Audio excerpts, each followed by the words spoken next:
Bonjour à tous. Euh, donc, c'est Claire Selin qui va parler aujourd'hui et qui va vous expliquer les questions de fiscalité. J'interviens pour le fort. Ah, d'accord.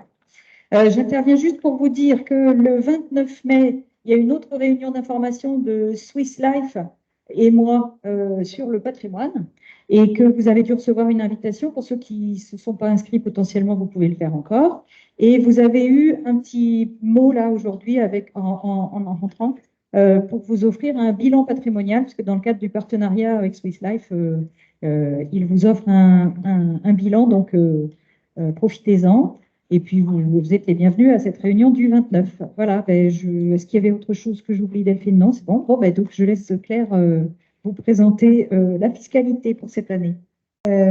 Alors, bienvenue à toutes et à tous. Nous avons l'UNPI a le plaisir de vous accueillir comme tous les ans pour vous faire un rappel sur la fiscalité des revenus locatifs et sur la fiscalité immobilière en général. Donc, il y aura, on va dire qu'il y a à peu près trois parties dans ce que je vais vous présenter. Une première partie sur les revenus fonciers, donc sur les biens qui sont loués nus. Il y aura une petite aparté sur la location meublée, notamment sur les meublés de tourisme. Et puis, je vous rappellerai peut-être un petit peu les grands principes de la location meublée pour ceux que ça pourrait intéresser. Et puis, on finira alors avec une partie assez rapide sur l'impôt l'IFI, l'impôt sur la fortune immobilière. Bon, là, je me contenterai vraiment de vous présenter les grands principes parce que je suis toute seule cette année pour vous présenter tout ça. Donc, ça fait beaucoup de choses à raconter. Donc, sur l'IFI, j'irai assez vite. Encore une fois, je vous présenterai les grands principes pour que vous puissiez savoir comment ça marche. Pour ceux qui aujourd'hui n'en déclarent pas ou se posent des questions, se demandent s'ils doivent en déclarer ou pas. Et puis, je vous inviterai, si vous avez des points un peu plus précis ou des questions un peu plus précises, soit à venir me voir à la fin, soit à m'appeler ultérieurement. Enfin voilà, je brosserai vraiment les grandes lignes. Euh, alors, on va commencer. Là, je peux mettre ça.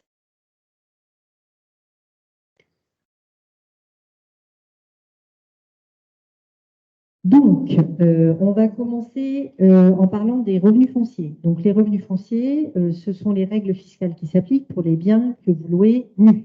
Donc, par définition, sans meubles. En général, c'est la grande majorité des biens qui sont loués, quoique ça a tendance parfois un peu à changer. Donc, les règles des revenus fonciers, ce sont des règles très particulières qui peuvent s'appliquer de deux façons différentes. Alors, j'ai pas de mettre de slide sur le micro-foncier, mais vous savez, j'imagine tous que vous pouvez déclarer vos loyers de biens nus sous le régime micro-foncier. Donc, le régime micro-foncier, ça s'applique quand les loyers que vous encaissez sont inférieurs à 15 000 euros à l'année. Et dans ce cas-là, si vous le souhaitez, vous pouvez uniquement déclarer sur votre déclaration de revenus, c'est la déclaration de revenus principale, le montant des loyers que vous avez encaissés. L'administration applique un abattement de 30% et donc vous êtes imposé sur le reste. Donc si vous avez 10 000 euros de loyer, l'administration applique un abattement de 3 000 euros et vous êtes imposé sur 7 000 euros. Ça peut parfois être intéressant quand on n'a plus de financement, sur des biens où on n'a plus beaucoup de charges, on n'a plus que la taxe foncière à déduire et la prime d'assurance. Voilà, il faut se poser la question et faire le calcul pour voir si c'est intéressant. Attention, parce que du coup, quand vous êtes au micro-foncier, vous êtes engagé pour 3 ans. Donc, si vous prévoyez de faire des travaux dans les années qui viennent, ne vous mettez pas au micro-foncier parce que du coup, vous ne pourrez pas déduire vos travaux comme quand vous êtes au régime réel. Si vous choisissez donc le régime réel, vous allez faire une déclaration annexe qui s'appelle la déclaration 2044. Donc avant, on avait des papiers. Enfin, maintenant, pour ceux qui reçoivent encore les déclarations papier, il y a donc un imprimé particulier qui est la déclaration 2044. Si vous faites sur Internet, j'imagine que la grande majorité d'entre vous font sur Internet, sur le côté, on choisit les déclarations annexes qu'on veut établir et donc on coche la déclaration 2044.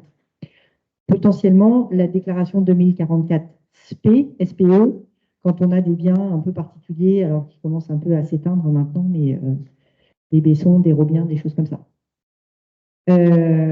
Donc, les revenus fonciers, il faut savoir qu'on déclare les recettes. Alors, pour les recettes, on déclare quasiment tout. Ça, il n'y a pas de souci. Par contre, pour les charges, c'est limité. Donc, on ne peut déduire que certaines catégories de charges et que celles-ci. Donc, en gros, c'est exclusif. Donc, il faut faire attention. J'y reviendrai après, mais il faut bien savoir que sur les revenus fonciers, on ne peut pas tout déduire.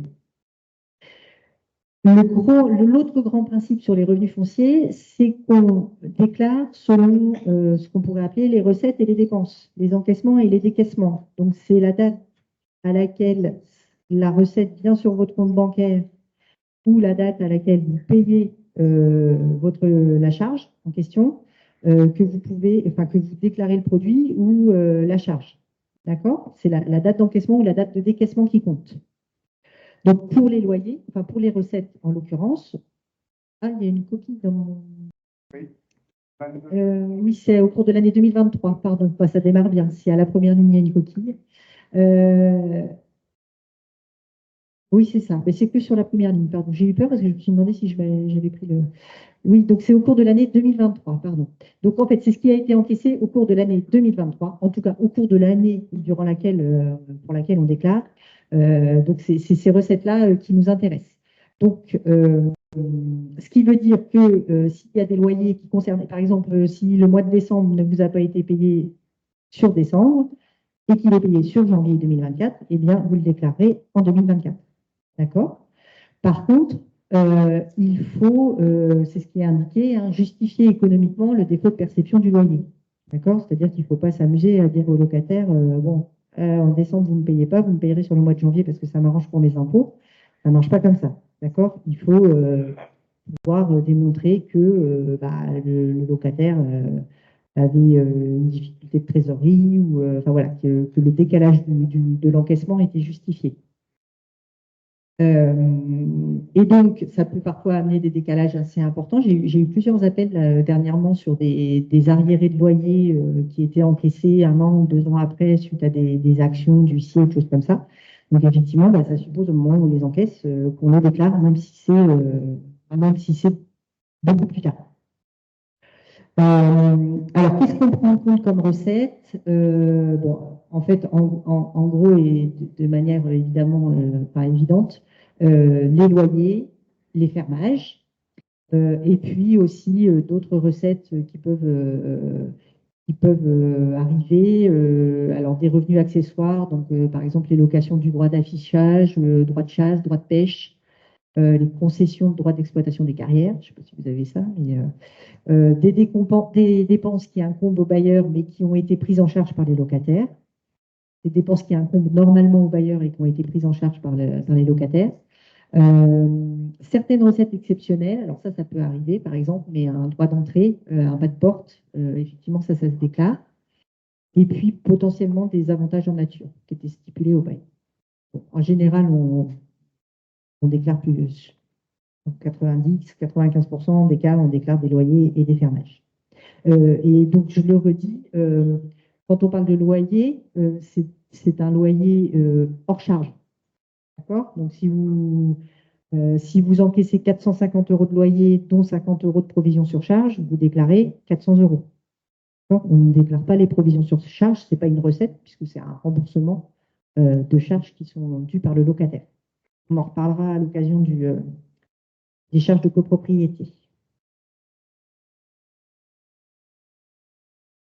Voilà pour les recettes.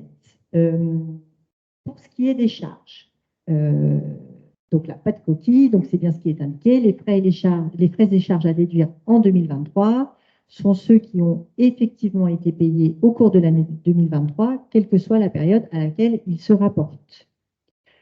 Par exemple, il y a un exemple qui me vient tout le temps à l'esprit, la prime d'assurance. Quand vous payez votre assurance PNO, il peut arriver que l'assureur vous envoie la quittance dès le mois de décembre. Pour l'année, par exemple, 2024, vous allez payer l'assurance en 2023. Du coup, vous déduisez cette année-là, même si c'est l'année 2024. Donc là, c'est plutôt pris en avance, en fait.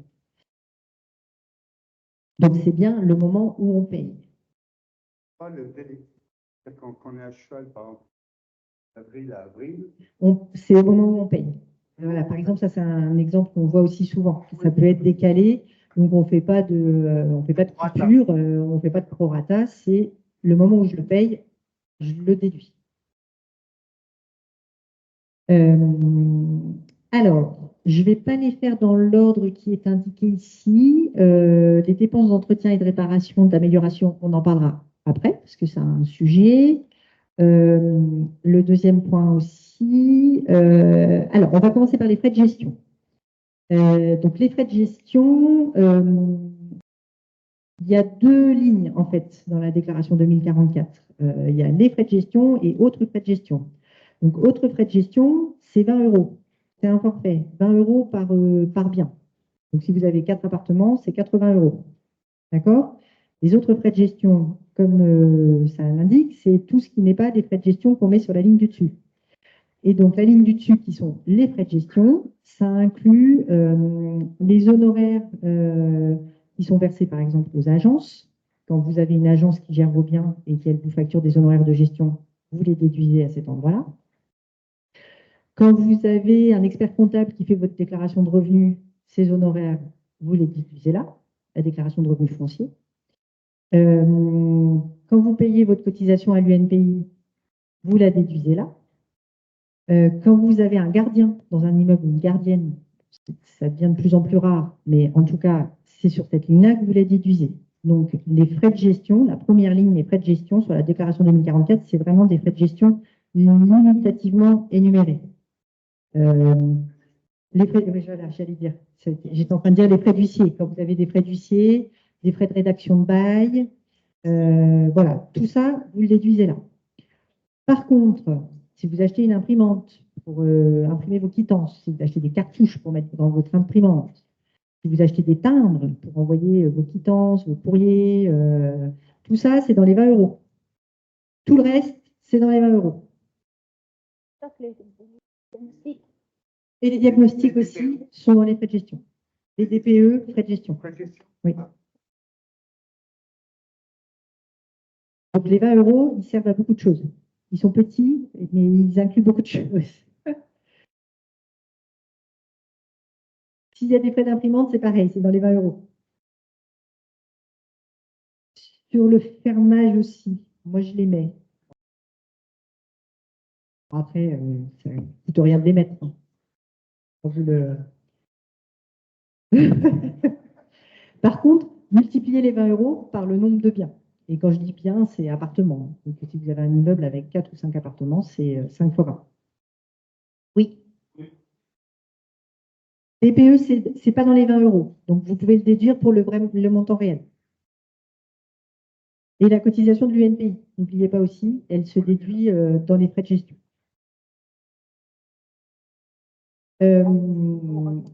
Ensuite, les primes d'assurance. Alors, les primes d'assurance, c'est les assurances pour les loyers impayés, quand vous en avez une.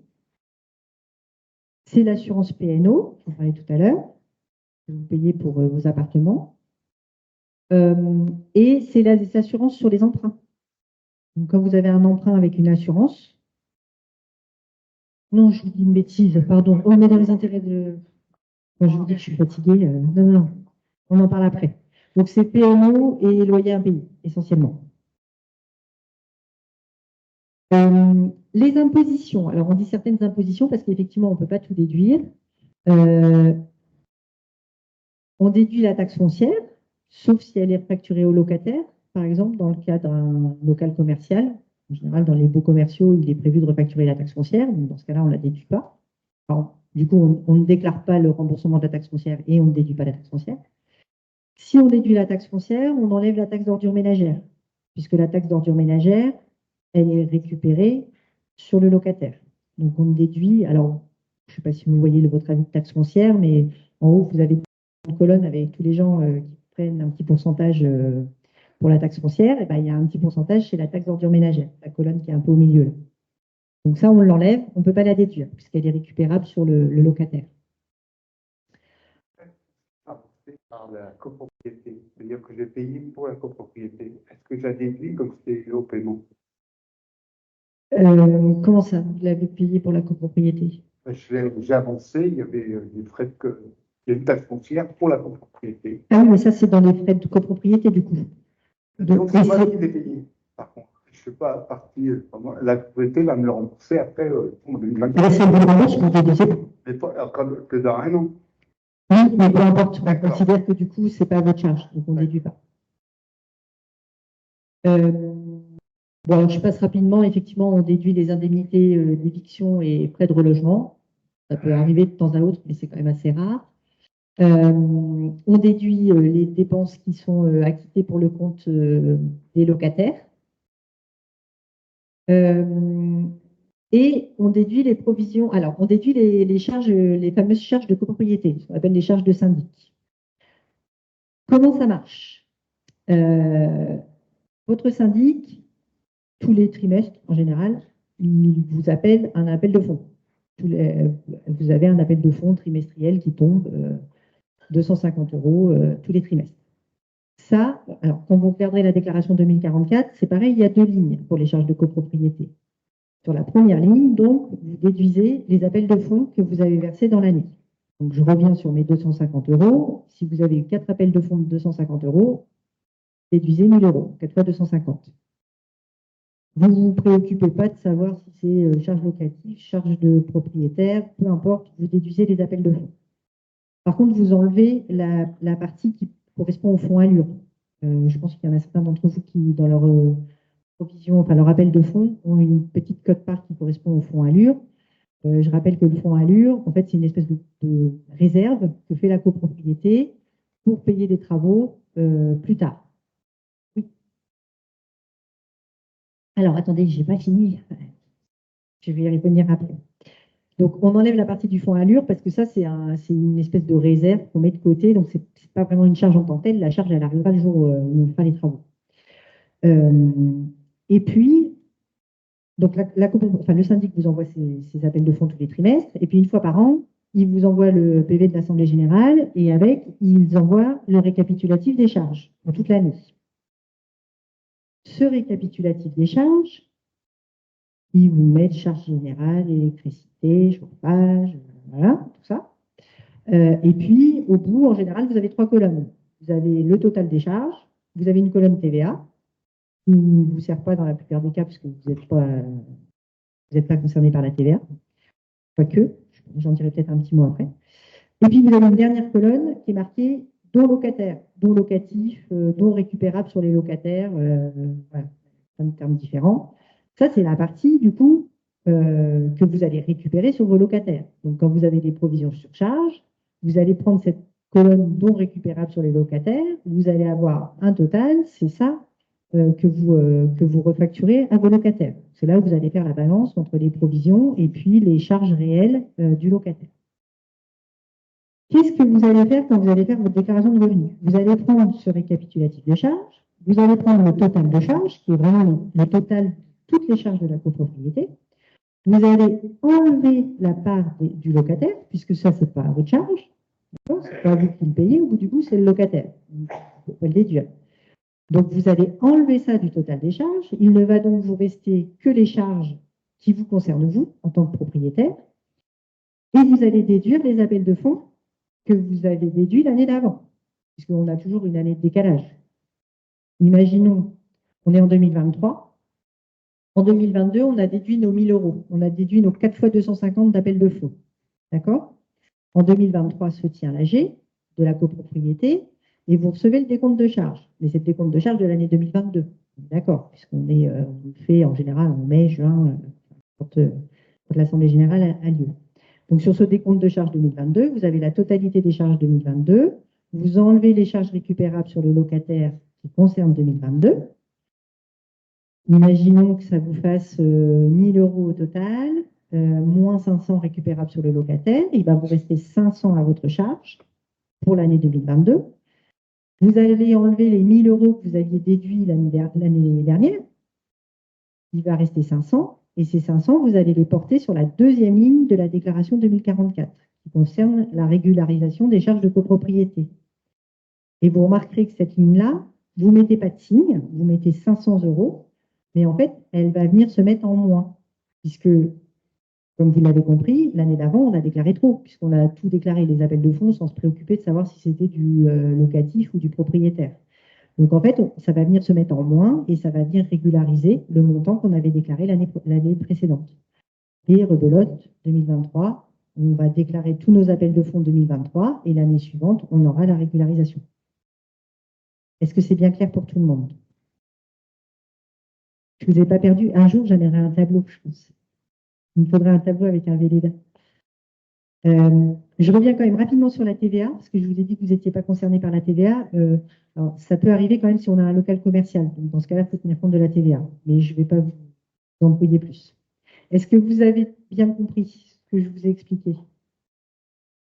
On est en 2023, première ligne des charges de copropriété, on déduit tous les appels de fonds qu'on a versés, les 4 appels de fonds. En totalité, on ne se pose pas de questions. Quand on sera en 2024, on aura le détail de toutes les charges de 2023, propriétaires et locataires, enfin, totalité et locataire. Donc, pour trouver les charges du propriétaire, on prend la totalité moins les charges du locataire. On déduit les appels de fonds qu'on avait versés l'année précédente de façon provisoire et ça nous donne le montant à régulariser. Ce montant-là, il est négatif, forcément, puisqu'on a déduit forcément plus, on a déduit toutes les charges l'année précédente. Et de toute façon, vous ne pourrez pas mettre de signe moins. Sur Internet, ça ne marche pas. Donc, vous mettez un chiffre positif et vous garderez, quand vous faites le total, en fait, ça se met en moins. Parce que, effectivement, c'est forcément un montant négatif. Voilà pour les charges de copropriété. Même s'il y a une charge exceptionnelle, Alors, s'il y a des charges exceptionnelles, ça peut arriver que ça dépasse plus fort que l'appel d'offres. alors, s'il y a des charges exceptionnelles, la plupart du temps, c'est lié à des travaux, souvent. Et donc, les travaux, on les met dans la ligne travaux, en fait. On les exclut. Quand je dis, là, c'est vraiment que les charges de la copropriété. Donc, encore une fois, enfin, les charges au sens électricité, eau. Voilà, ça, on le met dans la ligne dépenses d'entretien, on l'exclut et on le prend dans les dépenses d'entretien, de réparation, d'amélioration selon la nature des travaux. Et exactement. Ce qui vous concerne, vous deux. Oui. C'est pas évident, ça. Bah, en général, vous avez des appels de fonds aussi. Et à la fin, ils font votre décompte. C'est un exceptionnel, je veux dire. Bah, vous allez avoir l'appel de fonds de travaux qui va vous concerner que vous. Et c'est ça que vous déduisez. En général, c'est à part, les travaux. Vous aurez le décompte à part. Alors, les dépenses de réparation et d'entretien, ça, c'est un gros pavé. Enfin, c'est un gros pavé. C'est un gros sujet, on va dire.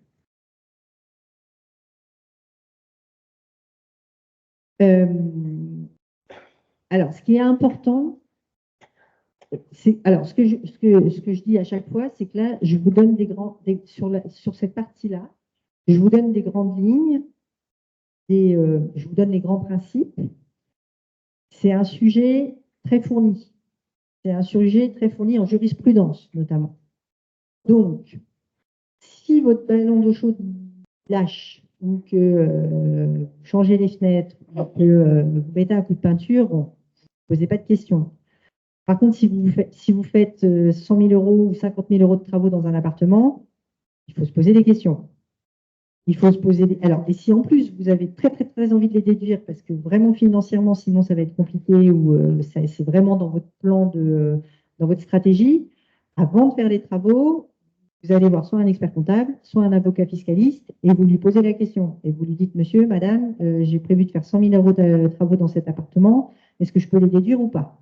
D'accord? Parce que c'est un sujet sensible et qui est regardé, si vous faites 100 000 euros de travaux, les impôts, ils vont demander ce qu'il y a dans les 100 000 euros de travaux. C'est très très rare qu'on passe à travers. D'accord? Et c'est des sujets qui sont regardés. Et encore une fois, c'est des sujets où il y a de la jurisprudence. Encore aujourd'hui, l'année dernière, j'avais, je sais plus, j'avais mis dans les nouveautés, il y avait un truc sur une histoire de cabane de jardin, je ne sais plus quoi, enfin bref.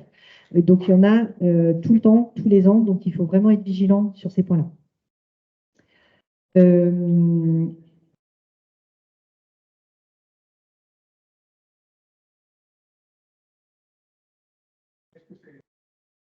Le fait de défaire la plomberie? D'isoler? Ah ben, oui, bah pour moi, c'est inclus dedans. Oui, bah, bah, pour moi, oui, parce que c'est inclus dans les travaux d'isolation. En fait, vous ne pouvez pas le faire autrement. Donc, enfin, moi, en tout cas, je déduirais tout là. Oui, j'imagine. Bon, encore une fois, à regarder précisément. Et puis avec la jurisprudence et ainsi de suite. Mais là, comme il n'y a pas le choix et qu'il faut faire ça pour faire l'isolation, les deux étant liés, moi, je déduirais tout. Mais je ne l'écris pas là. Alors, il y a trois grandes catégories de travaux. Il y a les travaux. Alors, vous voyez, en fait, il y a la nature des travaux au milieu. Il y a les locaux à usage d'habitation d'un côté et les locaux à usage professionnel de l'autre. D'accord? Alors, si c'est marqué comme ça, c'est parce qu'en fait, entre les deux types de locaux, on ne déduit pas la même chose. Euh, si on parle des locaux à usage d'habitation, entretien, réparation, c'est ce que je vous disais tout à l'heure. Vous mettez un coup de peinture, vous changez un chauffe-eau, vous changez un robinet, j'en sais rien. Enfin, toutes ces petites choses d'entretien et de réparation, on déduit. Il n'y a pas de souci. On déduit évidemment quand on a payé. Oui.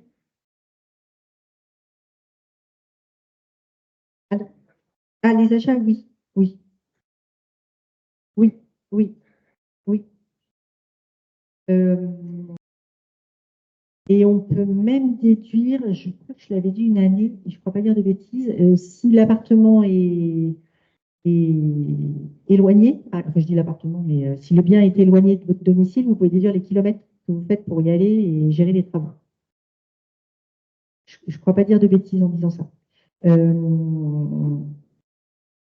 Donc voilà, donc tout ce qui est entretien, réparation, ça on déduit. Là où ça se complique, c'est ce qu'on appelle l'amélioration et les principes de construction, reconstruction, agrandissement. Alors déjà, si on agrandit, on déduit pas. Donc si vous avez un grenier dans une maison que vous louez et que des combles et que vous aménagez les combles pour faire une pièce en plus, on ne déduit pas. L'escalier pour monter dans les combles pour pouvoir créer la pièce en plus, on ne déduit pas. Je ne sais pas moi, si on fait une véranda, on ne déduit pas. Tout ce qui est, on a un garage, j'ai eu ça une fois, j'avais des clients comme ça. Il y avait une maison, il y avait un garage, ils ont réaménagé le garage pour faire une pièce en plus, on ne déduit pas. C'est de l'agrandissement. Tout ce qui est construction, on ne déduit pas non plus. Alors évidemment, si vous construisez une maison, bah, ne déduisez pas la construction de la maison, forcément. Mais la construction, ça peut être construction, reconstruction, ça peut être, on touche aux gros œuvres, quoi. Et c'est là, parfois, où la limite, la frontière peut être un peu floue. J'ai eu des gens il n'y a pas longtemps où c'était pas très évident, quoi. Vous récupérez une ruine avec 4 murs et des trous de pigeons là dans le toit. Qu'est-ce qui est construction, enfin, qu'est-ce qui est reconstruction, qu'est-ce qui est amélioration? Bah, c'est là parfois où ça peut être litigieux. Donc, quand on touche aux gros œuvres, vraiment de façon forte aux gros œuvres, ou si on casse tout pour tout refaire différemment, pareil, ces choses-là, il faut faire attention. C'est-à-dire que vous aviez une maison avec un salon et 2 chambres, ou je sais pas moi, et puis vous cassez toutes les cloisons et vous faites plus qu'un grand espace, je sais pas quoi. Enfin, bref, tout ça. Je dis pas que ça peut pas se déduire, mais il faut être vigilant et il faut regarder au cas par cas. Et donc, c'est là, effectivement, où ça joue entre l'amélioration, bah, c'est vous changez toutes les fenêtres pour mettre des fenêtres isolantes. Ça, c'est de l'amélioration. Ça pose pas de problème. Il peut y en avoir très cher, mais ça pose pas de problème. Oui. La cuisine, vous pouvez, c'est un élément d'amélioration. Donc, normalement, vous pouvez la déduire. Moi, je considère ça comme un élément d'amélioration. Par contre, ça suppose qu'il y en avait une avant. S'il n'y en avait pas, vous ne pouvez pas la déduire. Bah, si vous dites oui, c'est dans la cuisine en fait. Donc oui. Oui, mais il fallait qu'il y ait une kitchenette avant. Voilà. Et que vous la changez, c'est de l'amélioration. Ça, c'est pareil. S'il y avait déjà une salle de bain, bah, dans le cas dont je vous parlais tout à l'heure, c'était mon sujet, par exemple. Euh, Ils avaient refait les salles de bain, mais comme la maison était vraiment très vieille et dans un état assez. Je leur ai dit, mais est-ce que là où vous avez fait les salles de bain, c'était déjà des pièces d'eau, au moins des pièces d'eau? Bon, il se trouve qu'effectivement, il y avait une vieille baignoire et un vieux lavabo. C'était une vieille pièce de vieille maison. Mais bon, ouais, enfin, j'ai pas conclu sur le dossier, mais en tout cas, dans la mesure où il y avait déjà une pièce d'eau, pour moi, c'est de l'amélioration. Par contre, si vous rajoutez une salle de bain, là, c'est pas le cas. En fait, l'amélioration, c'est un peu, c'est rajouter un élément de confort qui n'existait pas avant. C'est ça la définition. Oui, salle de bain, c'est quand même plus grand. Oui. 4 heures. Oui, mais sauf que s'il n'y en avait pas, enfin, en général, il y en a une avant. Mais dans le cas que je vous disais, si c'est une vieille grange, par exemple, et que vous faites tout, du coup, vous ajoutez une salle de bain, ben là, vous ne le déduisez pas. Enfin, vous ne pouvez pas le déduire. Parce que du coup,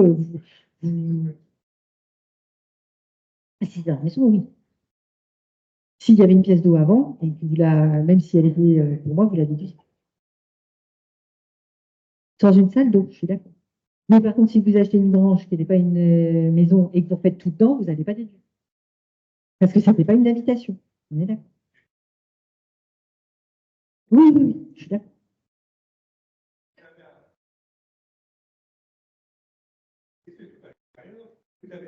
Oui.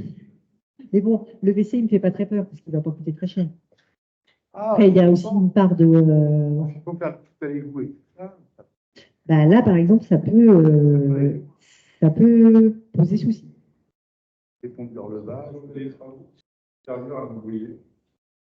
Alors, on va voir, ça va vous créer du déficit. C'est pour ça que c'est intéressant de faire des travaux. Et c'est pour ça qu'il faut faire attention, parce que du coup, si on tombe dessus et que finalement, on ne peut pas les déduire, bah, ça remet un peu en cause le modèle financier. Par contre. Donc, on va le voir après. Mais rien ne vous empêche de faire des travaux supérieurs au montant de loyer. Hein, ça, il n'y a aucun souci. Et ça va vous créer un déficit et on va voir après comment ça marche.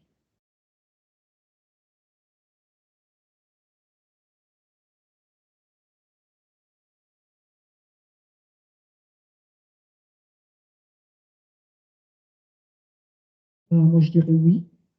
Mais encore une fois, je vous donne juste un avis. Hein. En plus, si vous avez des problèmes de fissures, de sécheresse, c'est de la réparation, quoi. Donc, moi, je dirais oui. Oui, oui, c'est ça, exactement. Parce qu'en fait, il y a une notion de réparation derrière. Oui.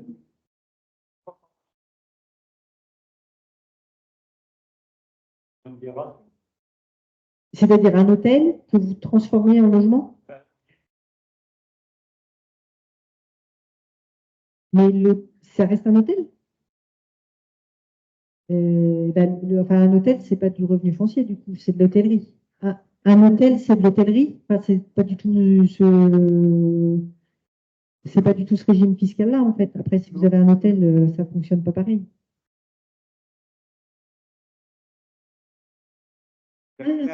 J'y étais pas du tout. Vous êtes propriétaire de l'hôtel?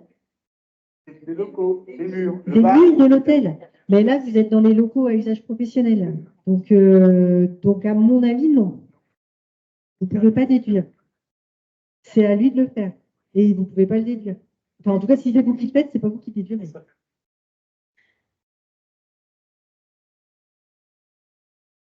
On en parlera après si vous voulez. Comme ça, un cas un peu. Oui, attends. Parce que du coup, pour finir avec ce que je disais, Juste, excusez-moi, je t'arrête 2 secondes. Oui. Est-ce que vous pouvez juste réserver vos questions pour la fin? Parce que sinon, comment ça va partir en replay, ça coupe sans arrêt et en replay, les gens, ça n'a pas d'intérêt beaucoup, les questions, forcément. Donc, on essaye de se discipliner à les poser à la fin. Je suis désolée. Hein. Merci.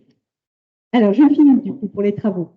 Donc, quand on est dans les locaux à usage d'habitation, entretien, réparation déductible, amélioration déductible, construction, reconstruction, agrandissement, non déductible. Quand on est dans des locaux à usage professionnel, entretien et réparation, on ne se pose pas de questions. Construction, reconstruction, agrandissement, on ne se pose pas de questions, ce n'est pas déductible. Les travaux d'amélioration ne sont pas déductibles dans les locaux à usage professionnel, sauf si on parle de travaux liés à l'amiante ou de travaux qu'on appelle PMR, personnes à mobilité réduite, c'est-à-dire tout ce qu'on fait pour que les personnes avec des handicaps puissent rentrer dans les locaux. Et c'est là où la frontière parfois entre amélioration et entretien-réparation peut être un peu difficile aussi à à définir, à voir. Alors, une fois qu'on a rempli tout ça, qu'on a mis nos recettes et qu'on a déduit nos charges selon les règles qu'on vient de voir, soit on a un bénéfice, et là on ne se pose pas de questions, ça rentre dans votre base d'imposition et c'est soumis à votre taux d'imposition, à votre taux marginal, plus les prélèvements sociaux, la CSG, la CRDS, à 17,2%, soit on est en déficit. Quand on est en déficit, comment ça se passe?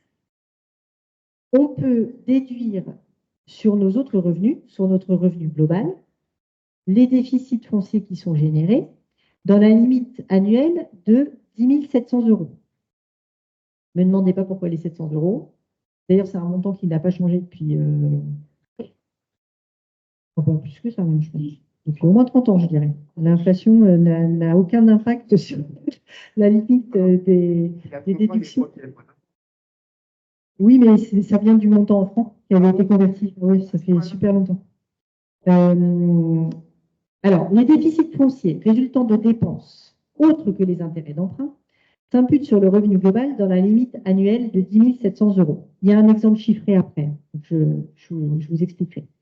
Donc, ça veut dire que si on a un déficit jusqu'à 10 700 € généré autrement que par les intérêts d'emprunt, on impute sur nos autres revenus. C'est une limite qui est globale, qui s'applique pour tous les immeubles. C'est-à-dire que quand on fait la déclaration de revenus, on fait les plus et les moins, les plus sur certains biens, les moins sur d'autres. On dégage un déficit global et à ce moment-là, on applique cette règle des 10 700 €. La fraction du déficit qui est supérieure à cette limite, ainsi que celle qui correspond aux intérêts d'emprunt, elle ne s'impute pas tout de suite sur vos autres revenus, elle se déduit sur les revenus, les futurs revenus fonciers des 10 années suivantes. Donc, quand on parlait tout à l'heure des travaux, si ça dépasse le montant des loyers fortement et que du coup on a fait 50 000 € de travaux alors qu'on avait 10 000 € de loyer, bah, ce qui va dépasser les 10 700 €, ça va venir gober nos revenus fonciers dans les années qui suivent, pendant 10 ans. Donc, c'est pour ça que ça a quand même un intérêt financier qui n'est pas négligeable. Les 10 700 €, c'est une petite remarque. Imaginons qu'on n'ait pas beaucoup de revenus et donc pas beaucoup pour pouvoir imputer même les 10 700 €. Si on n'arrive pas à les imputer complètement sur son revenu de l'année, l'excédent, en fait, on peut l'imputer sur les 6 années qui suivent. Et on ne peut pas faire autrement. C'est marqué que c'est obligatoire en gras, c'est qu'on ne peut pas dire ah ben non, moi ça ne m'arrange pas, j'aurais bien déduit que 5 000. Non, c'est comme ça et c'est tout. Il ne faut pas biaiser. Alors, si on regarde un exemple chiffré. Donc, on est dans le cas où un propriétaire a encaissé 1 500 € de loyer. Il a des autres charges, donc ce qu'on disait tout à l'heure, des frais de gestion, l'assurance. Ah, j'ai oublié de parler des intérêts d'emprunt. Personne ne me l'a dit. Bon, j'en parle après. Enfin, j'ai oublié de vous dire ce qu'on pouvait déduire. Mais, donc, bon, tout ce qu'on disait tout à l'heure, donc on en a pour 2 900 € et puis on a des intérêts d'emprunt pour 2 100 €. Ça nous fait donc un déficit foncier de 3 500 €. On compense en priorité les intérêts d'emprunt. 1 500 € moins 2 100 € d'intérêts d'emprunt, ça fait 600 €. Ça fait 600 € de déficit. Donc ça veut dire que à hauteur de 600, enfin notre déficit foncier, il est constitué à hauteur de 600 € par des intérêts d'emprunt. Et puis à hauteur de 2 900 € par nos autres dépenses. Il n'y a que ces 2 900 € qui sont déductibles. Les 600 €, eux aussi, ils vont être reportés pendant 10 ans. Ça veut dire qu'en fait, le déficit foncier qui est créé par les intérêts d'emprunt, il ne peut pas s'imputer sur le revenu global. Bon, c'est pour éviter en fait un peu des effets d'aubaine. Donc, je reviens sur les intérêts d'emprunt parce que je n'en ai pas parlé au moment des charges. Donc, les intérêts d'emprunt, évidemment, sont déductibles. Pas le capital que vous remboursez puisque ce n'est pas une charge. Vous ne faites que redonner à la banque ce qu'elle vous a donné à un moment. Donc, on ne déduit que les intérêts d'emprunt. L'assurance d'essai, donc c'est ce que je disais tout à l'heure, là où je vous dis, donc ça, vous le cumulez avec les intérêts d'emprunt, sur la ligne des intérêts d'emprunt. Et puis, vous pouvez aussi déduire les frais de dossier quand vous contractez l'emprunt, et vous pouvez déduire potentiellement les frais que vous avez quand vous faites un remboursement anticipé de l'emprunt. Il faut que ça soit justifié économiquement, mais vous pouvez les déduire. Voilà, donc du coup, ce qu'il faut retenir, c'est que jusqu'à 10 700 € de déficit foncier, on peut imputer sur les autres revenus. Si ça dépasse 10 700 €, on reporte pendant 10 ans sur les futurs revenus fonciers. Encore faut-il en avoir. Et c'est la même chose pour les déficits qui proviennent des intérêts d'emprunt. Donc ceux-là sont également reportés pendant 10 ans sur les futurs revenus fonciers. Au niveau de la déclaration de revenus, si vous le faites sur Internet, ça se calcule tout seul, en fait. Le report se fait. Bon, à surveiller quand même, mais normalement, ça se fait plus ou moins tout seul. Autre règle importante qui concerne les déficits, le déficit, à l'imputation du déficit foncier sur le revenu global, donc le déficit foncier que vous avez imputé sur votre revenu, vos autres revenus, il n'est définitivement acquis que si vous maintenez le bien en location jusqu'au 31 décembre de la 3e année qui suit celle au titre de laquelle l'imputation a été pratiquée. D'accord? Donc ça veut dire que si vous vendez le bien dans les 3 ans, on retoque. Si vous passez le bien en location meublée dans les 3 ans, on retoque. Donc quand on impute un déficit foncier sur son revenu global, pendant les 3 années qui suivent, il ne faut rien changer. Sinon, on revient dessus. Le contribuable se trouve ainsi replacé pour les années en cause dans la situation qui aurait été la sienne en l'absence d'application du dispositif d'imputation sur le revenu global. Par contre, ces déficits qui auraient été du coup indûment imputés, on peut, donc en fait l'administration les retraite, donc elle retraite le revenu global. Par contre, on peut les garder pour les imputer pendant les 10 années qui suivent. Ça recrée un déficit reportable. Mais bon, il faut être vigilant à ces histoires de 3 années, parce que on peut vite se faire avoir si on veut vendre son bien, par exemple. Alors, une nouveauté pour 2023, donc c'est une mesure d'encouragement pour les travaux de rénovation thermique. Donc, quand on fait des travaux qui ont pour objectif de passer un bien d'une classe énergétique E, F ou G à une classe A, B, C ou D, les fameux 10 700 € dont je parlais juste avant sont portés, en fait, ils sont doublés, ils sont portés à 21 400 €. Donc, ça veut dire que si vous faites des travaux, si votre déficit il est créé par des travaux que vous faites dans cet objectif-là, en fait, vous pourrez imputer jusqu'à 21 400 € sur votre revenu global. Ça peut être intéressant. Par contre, il faut justifier du nouveau, c'est jusqu'au 31 décembre 2025, il faut justifier du nouveau classement de performance énergétique au plus tard le 31 décembre 2025. Et donc, ce dispositif, il est applicable aux dépenses de rénovation énergétique pour lesquelles le contribuable justifie de l'acceptation d'un devis à compter du 5 novembre 2002 et qui sont payés entre le 1er janvier 2023 et le 31 décembre 2025. Et donc, pour ça, vous verrez, si vous avez une SCI, il y a une ligne spécifique qui a été créée, là, la 112 bis sur la déclaration 2044, et c'est la 9 bis sur la 2072. Donc, il y a une dépense, il y a une case particulière pour porter ces dépenses. Et si ce n'est pas par le biais d'une SCI, pareil, sur la 2044, il y a une ligne 224 bis pour mentionner ces travaux. Et donc, il faut bien que ça ait pour objectif de passer en A, B, C ou D.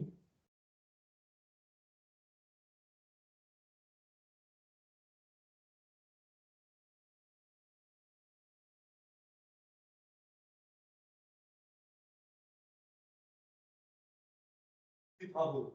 Quand tu es déductible ou pas. Mais on ne fait pas la référence sur le déficit global. S'il n'y a pas de déficit. Il y a un déficit de l'immeuble. Oui. Qu'on va vendre Mais il n'y a pas un déficit Ah oui, global. en total, non, pour moi, du coup, il n'y a pas de problème. On prend le déficit total. Pour moi, c'est le total. Parce que du coup, elle parle de l'imputation du déficit sur le revenu global. On en... Oui, bah oui, exactement. Il ne faut pas qu'il y ait un déficit au global. Il faut qu'il y ait un déficit au global pour que ça soit retoqué dans les 3 ans qui suivent. Alors, je ne vous parlerai pas de tous les dispositifs celliers et ainsi de suite cette année parce que c'est trop long et puis voilà. On ne peut pas parler de tout. Je vous fais juste un petit aparté sur le Pinel Plus parce qu'il y avait un Pinel Plus qui s'appliquait qui s'applique à compter de 2023. Alors le Pinel Plus, en fait, c'est parce que sur le Pinel classique, il y avait un taux de réduction dégressif qui s'appliquait sur 2023 et 2024. Et en fait, le Pinel Plus, il permet de maintenir les taux de réduction d'impôt qui étaient appliqués en 2022. Par contre, ça s'applique à des investissements particuliers dans certains quartiers avec certains critères énergétiques. Voilà. Donc, et puis, bon, il y avait un petit rappel sur le fait qu'en Bretagne, il y a une expérimentation sur un dispositif particulier. Je ne vous parle pas de ça. Je ne suis pas sûre qu'il y ait beaucoup de gens qui soient concernés. Donc voilà, il faut savoir ça. Il y a des cas spécifiques pour le Pinel Plus pour ceux qui auraient fait ce type d'investissement qui donne droit à une réduction d'impôt. Alors, juste un petit mot sur la location meublée. Donc, très rapidement, là, quand vous louez un bien meublé, tout ce qu'on vient de se dire, ça ne s'applique pas, donc on oublie. Quand on loue un bien en meublé, on applique les règles qu'on appelle les règles des BIC, bénéfices industriels et commerciaux. Et donc, ça veut dire qu'on tient une comptabilité, en fait, comme un commerçant lambda. Donc, on tient une comptabilité selon les règles des engagements. On fait une liasse fiscale en fin d'année qu'on envoie aux impôts et c'est le résultat de cette liasse fiscale qu'on déclare sur la déclaration de revenus quand on est au régime réel. Parce que là aussi, il y a une notion de micro. Alors, quel est l'avantage de ça, notamment du régime réel? C'est que on peut déduire la valeur du bien immobilier. Donc, en général, ça réduit très très fortement la base imposable, voire ça la gomme complètement. C'est pour ça que la location meublée a autant de succès en ce moment. Donc, la location meublée, ça se passe comme ça, sauf si on... Et alors aussi, pour la location meublée, on peut bénéficier du régime micro. Donc, dans ce cas-là, on ne déclare que ses loyers et l'administration fait un abattement. Mais les règles et les taux d'abattement ne sont pas les mêmes. Pour du meublé normal, c'est 50% l'abattement. Donc, si vous avez 10 000 euros de loyer, vous payez sur 5 000, à comparer aux 30% de tout à l'heure. Et puis, en plus, le plafond de loyer est beaucoup plus élevé. Ça s'applique pour les meublés classiques, enfin ce que j'appelle classiques, c'est-à-dire quand vous louez en tant que, entre guillemets, résidence principale. Donc un étudiant, enfin voilà, c'est une location à opposer aux locations courte durée ou de tourisme. Donc je pense que vous avez tous entendu, vu que c'est un petit peu la guerre enfin la guerre. En tout cas, il y a une certaine tension par rapport à tout ce qui est location saisonnière, notamment tout ce qu'on appelle les locations Airbnb, les locations de courte durée, qui peuvent créer de la tension dans certaines zones géographiques. Et donc, l'Assemblée nationale a voulu légiférer sur ce sujet en étant un peu plus sévère sur ces locations-là pour qu'elles soient un peu plus imposées qu'elles ne le sont. Mais ils se sont complètement plantés. En fait, je ne sais pas ce qu'ils ont fait. Ils n'étaient pas réveillés ce jour-là. Ils se sont totalement mêlés les pinceaux dans ce qu'ils ont écrit. Je pense qu'en fait, c'est une erreur de rédaction. Et en fait, comme ils votent les trucs à la suite, ils n'ont pas vu et c'est passé comme ça. Et en fait, ils ont fait totalement l'inverse de ce qu'ils voulaient faire. Donc, c'est assez surprenant, mais c'est comme ça. Alors, ce qu'il faut savoir, c'est qu'il y a une nouvelle loi là, qui est en cours, la loi Le Meur. C'est dans les tuyaux. Je pense qu'à la rentrée, on en saura plus. Et on saura vraiment à la rentrée ce qui va devenir des locations touristiques. Pour l'instant, ils n'ont traité que les problèmes du régime micro. Et ils ont évoqué les sujets de plus-value, parce que la plus-value est aussi très favorable quand on est en meublé. Enfin, le régime de plus-value est très favorable. Donc, je sais pas encore ce qui va sortir. Ça fait des allers-retours entre le Sénat et l'Assemblée. Donc, on en saura plus à la rentrée. Et je pense qu'en fin d'année, il y aura probablement une réunion d'information, justement, sur ce sujet-là en particulier, qui sera organisée par l'UNPI. Toujours est-il que, pour les revenus 2023, ils ont décidé de mettre un abattement supplémentaire de 21%. Pour les locations de meublés touristiques classées, à condition qu'elles soient situées en dehors des zones marquées par un déséquilibre important entre l'offre et la demande, et que le chiffre d'affaires de l'année civile précédente, donc on parle de 2022, soit inférieur à 15 000 euros. Donc en fait, ça veut parce que, alors, je ne suis pas allée au bout de ce que je vous disais avant, excusez-moi. Je disais que pour la location meublée classique, l'abattement était de 50%. Pour les meublés de tourisme classés, l'abattement il est de 71%. Donc c'est vrai que c'est quand même très intéressant. Et bien du coup, au lieu d'avoir 71% en 2023, vous aurez 92%. Donc, moi j'ai eu fait une déclaration de revenus il y a 2 jours, et alors il y avait un tout petit loyer, et du coup, il n'y avait plus rien à imposer. Alors qu'ils voulaient faire. Alors, tourisme classé, ça veut dire que vous êtes allé à la mairie et que vous avez demandé un classement en meublé de tourisme. Vous avez un document de la mairie qui dit que votre appartement ou votre maison est un meublé de tourisme. D'accord? C'est la mairie, en fait, qui donne ça. Donc, voilà. C'est les aléas de la législature. Donc, évidemment, ça va être corrigé, hein, parce que ça n'a pas de sens. Mais voilà. Alors, il y avait un petit rappel, hein, le régime microbique, donc il s'applique aux locations d'habitation meublée jusqu'à 77 000 euros. Et quand on est dans du meublé de tourisme classé, le régime micro, il s'applique jusqu'à 188 000 euros. Donc là, par contre, en termes de base, c'est bien descendu. Mais par contre, l'abattement, c'est assez incompréhensible. Bon, je ne vous en dis pas plus. En tout cas, il faut savoir que c'est comme ça pour cette année, mais c'est clairement une erreur de plume, en fait. Hein. Ils se font... Au final, ils ont fait l'inverse de ce qu'ils voulaient. Donc, pour les autres locations meublées de tourisme, donc ceux qui ne sont pas classés, il n'y a pas de changement. Donc, c'est toujours 77 700 euros le plafond et c'est 50% l'abattement.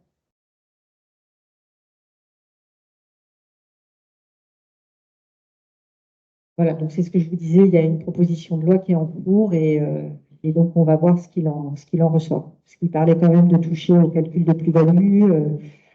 Bon, après, ça me paraît compliqué parce qu'il y a des personnes qui font les deux. En fait, sur un même appartement, vous pouvez avoir un étudiant,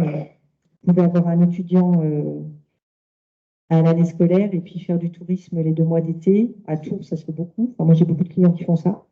Donc, on verra, on attend. Je pense encore une fois, je pense qu'en septembre, on en saura plus. Donc, voilà pour ce qui est de l'imposition des revenus locatifs.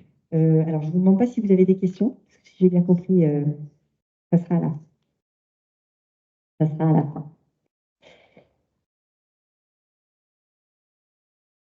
Du coup, écoutez, je vais vous parler de l'IFI. Alors, encore une fois, je vous l'ai dit au démarrage, je vous brosse les grandes lignes. Je ne rentre pas dans tous les détails. Si vous avez des questions, vous pourrez venir me les poser à la fin. Et voilà, c'est vraiment pour vous donner une idée. Pour les gens alors, en général, les gens qui ont déjà une déclaration d'IFI connaissent bien les mécanismes. C'est plutôt pour ceux qui se disent, ah, est-ce que je suis concerné ou pas? Ça va vous donner, des idées. Donc en fait, qui est soumis à l'IFI? Donc vous savez tous, je pense que l'IFI, c'est l'impôt sur la fortune immobilière, qui l'a succédé à l'ISF, qui était l'impôt sur la fortune. Et que donc, comme son nom l'indique, il ne porte que sur les biens, enfin votre patrimoine immobilier. Patrimoine immobilier sous toutes ses formes. Donc, le bien que vous détenez en propre, le bien que vous détenez par le biais d'une SCI, le bout de bien que vous détenez par le bout d'une SCPI, ou le bout de bien que vous détenez dans une assurance vie, par exemple. Pas toujours, mais parfois dans les assurances vie, bah, il y a de l'immobilier. Ça, en général, la banque vous le dit. Elle vous envoie un papier et elle vous dit, voilà, la quote-part dans votre placement d'immobilier. Alors, comment ça se passe l'IFI? Il faut, pour être taxé à l'IFI, que votre patrimoine immobilier, enfin la valeur nette taxable de votre patrimoine immobilier soit supérieure à 1 300 000 euros au 1er janvier. On raisonne toujours au 1er janvier de l'année. Donc, quand on fait sa déclaration de revenus là, en 2024, on déclare ses revenus de l'année 2023 et on prend en compte son patrimoine au 1er janvier 2024. Donc, si on est en dessous des 1 300 000, il n'y a pas de problème. Si on est au-dessus, on est taxé selon ces tranches qui s'affichent là. Et donc, c'est progressif, hein, comme vous voyez. Ce qu'il faut savoir, c'est qu'il y a un peu un ticket d'entrée. Moi, je dis toujours, il y a un ticket d'entrée à l'IFI, parce que vous voyez, la première tranche, elle va de 800 000 à 1,3 million. En fait, 800 000, c'était l'ancien, il y a une époque où on rentrait à l'ISF quand le patrimoine dépassait 800 000. C'est passé à 1,3 million, mais ils ont gardé la tranche entre 800 et 1,3 million. Donc, quand je dis qu'il y a un ticket d'entrée, c'est que du coup, si vous êtes à 1 300 000 euros de patrimoine, du coup, vous rentrez dans le cercle restreint des personnes qui payent de l'IFI, mais vous payez entre 800 et 1,3 million. Donc, quoi qu'il arrive, vous payez ce petit montant de démarrage, là, les 0,50% des 500 000 euros qui sont là. Donc, en fait, vous payez 2 500 euros de base. Et puis après, selon les tranches, bah, les taux s'appliquent. Alors, comment on arrive à cette fameuse valeur nette taxable? Qu'est-ce qu'on déclare? Donc, c'est ce que je disais tout à l'heure. On déclare tous les biens immobiliers, donc qu'ils soient bâtis à usage personnel ou mis en location, que ce soit des maisons, des appartements, des dépendances, voilà, tout ce qui est bien immobilier. Du foncier aussi, évidemment. Si vous avez des terres, des terrains, ça rentre dedans. Je ne sais pas si c'est marqué d'ailleurs, mais bâtiment classé monument. Pardon? Oui, voilà. Bâtiments classés monuments historiques, les biens qui sont en cours de construction, donc les non bâtis, terrains à bâtir, terres agricoles,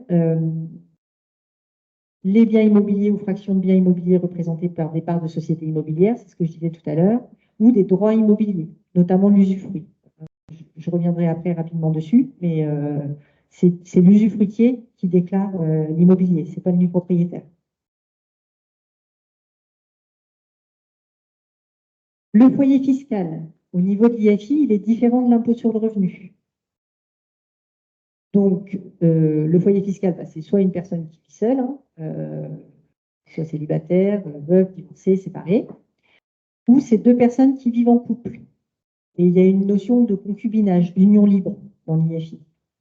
Donc, même si on n'est pas marié, mais qu'on vit ensemble dans une même maison, on vit en couple, en union libre. Bah, on est un foyer fiscal, donc du coup, il faut prendre le patrimoine des deux personnes. Ça, il faut le savoir parce que c'est une grande différence avec l'impôt sur le revenu. Et on prend systématiquement les biens des enfants mineurs. Quand vos enfants deviennent majeurs, c'est eux qui sont responsables des biens qui leur appartiennent à eux. Il y a une notion là aussi de mineurs majeurs qu'on n'a pas à l'impôt sur le revenu, puisqu'on peut rattacher des enfants majeurs à l'impôt sur le revenu. Là, ce n'est pas le cas. On parlait d'usufruit, donc dans quasiment tous les cas, c'est l'usufruitier qui doit déclarer dans son patrimoine la valeur des biens immobiliers en pleine propriété. Donc, on ne déclare pas la valeur de l'usufruit, on déclare la valeur du bien en entier. C'est l'usufruitier qui déclare. Sauf dans certains cas, et c'est là où je ne rentrerai pas dans les détails, il y a quelques cas très précis où il y a une répartition entre usufruit et nue propriété qu'on calcule avec un barème qui est en fonction de l'âge de l'usufruitier. Bon, là, il y a un exemple, l'usufruit légal du conjoint survivant quand il y a une succession. Et c'est vraiment des cas très précis. Dans la grande majorité des cas, si vous donnez la nue propriété de vos biens à vos enfants, c'est vous, en tant qu'usufruitier, qui devez déclarer la totalité de la valeur du bien dans votre patrimoine taxable. Autre point important, la résidence principale fait l'objet d'un abattement de 30% sur sa valeur. Si votre résidence principale vaut 100 000 euros, vous la déclarez pour 70 000. Et la valeur, c'est quoi la valeur? Alors, la valeur, c'est la valeur vénale. Donc, ce n'est pas la valeur à laquelle vous avez acheté le bien, c'est ce qu'il vaut au jour J, au 1er janvier. Oui, par exemple, là, ça s'est cassé la figure, l'immobilier. Et donc- ben, vous pouvez revoir la valeur. Mais par contre, il faut pouvoir documenter la valeur que vous avez donnée à vos biens. Il faut savoir aujourd'hui que vous pouvez aller sur Internet, je ne sais pas si vous l'avez déjà fait, je retiens jamais le nom du site, c'est DVF, DVF. Oui. Et vous pouvez voir dans votre quartier le prix des maisons qui ont été vendues Ont au été de chez vous. vendus. Vous D'accord. ciblez comme ça, vous avez juste et il y a tout le cadastre et vous voyez la valeur des biens qui sont vendus autour de chez vous. Ça vous donne une idée déjà. Alors, évidemment, tous les biens ne se ressemblent pas, hein, mais ça peut donner une idée. Ça fluctue, je suis d'accord, mais auparavant, la valeur des biens avait beaucoup monté. Donc, alors là, c'est un peu comme les travaux tout à l'heure, c'est un sujet de litige avec Énorme. l'administration, parce que de toute façon, il faudra prouver à l'administration que la valeur que vous avez mise, c'est la bonne valeur. Donc, c'est bien de temps en temps de faire un point, de demander à un notaire, à une agence immobilière, et de voir un peu où on en est. On n'a pas obligation de déclaration. De la valeur du bien? Oui. Non. Non. Donc, on parle de la valeur vénale, c'est ce que vaut votre bien au 1er janvier. L'abattement sur la résidence principale, c'est un abattement légal. Donc, il est écrit dans la loi. C'est 30%. C'est comme ça. Pour les biens que vous louez, vous pouvez également pratiquer un abattement parce que on considère que comme il est loué, il a moins de valeur que s'il était vide. Quand vous le vendez, forcément, quand vous le vendez avec un locataire dedans, mais ça lui fait perdre de sa valeur. Par contre, ça, c'est pas un abattement légal. C'est un abattement qui est toléré par l'administration et que vous décidez vous-même. Donc, c'est voilà. Au même niveau. Là aussi, il faut derrière savoir argumenter et dire pourquoi vous êtes parti de cette valeur-là, quel abattement vous avez pratiqué, pour quelles raisons. Voilà. Donc ça, c'est pareil, c'est des sujets de litige avec l'administration assez réguliers. Il peut y avoir des exonérations partielles ou totales sur certains biens que vous détenez, notamment les biens immobiliers dans lesquels vous exercez votre activité professionnelle. Si vous êtes dirigeant d'une entreprise et que vous êtes propriétaire des locaux dans lesquels se trouve votre entreprise, ça ne rentre pas dans la base taxable. Certains bois et forêts, quand ils sont sous engagement d'exploitation, les biens ruraux loués à long terme ou à usage professionnel, évidemment, si c'est votre ferme et votre exploitation, elle ne rentre pas dans la base de l'IFI. Et puis les logements loués meublés, dans certains cas, quand ils sont considérés comme loueurs en meublé professionnel, au sens de l'IFI, pas le même sens qu'à l'impôt sur le revenu. Donc, toujours faire attention quand on parle d'activité professionnelle, quand on est dirigeant d'entreprise ou agriculteur et qu'on part à la retraite, il faut faire attention parce que parfois, exactement, ça peut faire mal. Et du coup, le bien n'est plus un bien professionnel et il rentre dans la base de l'IFI. Il faut l'anticiper. Alors, tout à l'heure, on parlait de valeur nette taxable. La valeur nette, ça veut dire que d'un côté, on a une valeur brute, qui est la valeur des biens, c'est tout ce qu'on vient de se dire. Et puis, de l'autre côté, on peut avoir des dettes relatives à ces biens. Donc, il faut les déduire, ces dettes. C'est pour ça qu'on parle de valeur nette. Alors, la plus évidente, les dettes, la plus évidente qu'on déduit, évidemment, c'est le capital qui vous reste dû sur l'emprunt que vous avez sur un bien. Donc, si vous avez des emprunts sur tous vos biens qui sont en début d'emprunt, du coup, forcément, vous n'aurez pas d'IFI. Ça, c'est la première chose qu'on déduit. Les emprunts immobiliers. On peut déduire les dettes sur les travaux si on en a au 1er janvier. Et puis, on déduit les taxes foncières. Puisqu'on considère qu'au 1er janvier, la taxe foncière, elle est due, donc on peut la déduire. Sur les emprunts, très rapidement, encore une fois, parce que je ne veux pas rentrer dans le détail, certains emprunts ne sont pas déductibles. Il faut être vigilant sur ce point-là, notamment si on a fait des emprunts in fine, des emprunts où on rembourse le capital à la fin. Donc, on est obligé de calculer un remboursement théorique de l'emprunt. Ça, c'est pour éviter également des effets d'aubaine. que forcément, quand on prend un emprunt in fine, bah, du coup, la valeur nette taxable, elle reste à zéro pendant 20 ans. Voilà. Donc, l'administration oblige à calculer une espèce de remboursement théorique. Des emprunts qu'on aurait contractés pour se racheter un bien à soi-même. Là aussi, il faut faire attention. Si ça a été fait avant la mise en place de l'IFI, on peut encore le déduire, mais si ça a été fait après, c'est plus délicat. En fait, l'administration vous demandera de justifier que vous ne l'avez pas fait exprès pour éluder l'impôt. Des comptes courants d'associés, quand on crée une société, qu'on fait un crédit vendeur pour acheter le bien, pareil, ça fait partie des sujets litigieux, notamment si ça a été fait ces dernières années, parce qu'encore une fois, l'administration vous dira que vous l'avez fait exprès pour ne pas payer l'IFI. Donc voilà, les emprunts, si c'est un emprunt classique, vous avez acheté un bien, vous avez fait un emprunt, il n'y a pas de souci. Si c'est dans le cadre d'un mariage, quand il n'est pas fait.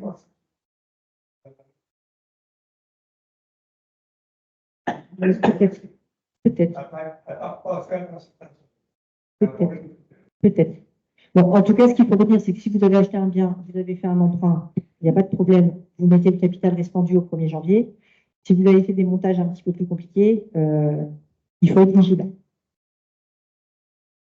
Voilà, j'en ai fini. Donc, on va s'arrêter là. Et... Ah oui, pardon, j'allais oublier. Alors, depuis l'année dernière, donc vous faites votre déclaration de revenus, vous faites votre déclaration d'IFI si vous devez la faire. Si vous détenez des biens immobiliers, d'une manière générale, même si c'est que votre résidence principale, vous devez remplir la déclaration des biens immobiliers. Je pense que vous l'avez tous fait l'année dernière. Vous avez tous eu des surprises. Vous avez découvert des choses que vous ne saviez pas qu'elles existaient. Bref, toujours est-il que cette année, rebelote, rebelote. Soit rien n'a changé au niveau des occupants des biens, et c'est tant mieux parce que comme ça, vous n'avez rien d'autre à faire. Soit vous avez des nouveaux locataires, vous avez déménagé, enfin bref, il y a des choses qui ont changé, auquel cas il va falloir retourner sur la déclaration de biens immobiliers pour acter des changements. Si certains d'entre vous ont déjà fait leur déclaration de revenus, je ne sais pas si c'est le cas, ils vous posent la question à la fin. Quand vous arrivez tout au bout sur Internet, ils vous disent est-ce qu'il y a eu des changements dans les biens, dans la détention des biens que vous avez, dans l'occupation des biens que vous détenez. Vous dites non, tout va bien. Vous dites oui, il va vous dire il faut aller dans la déclaration de biens immobiliers et acter des changements. Voilà. Donc la déclaration des biens immobiliers, c'était l'année dernière et c'est tous les ans.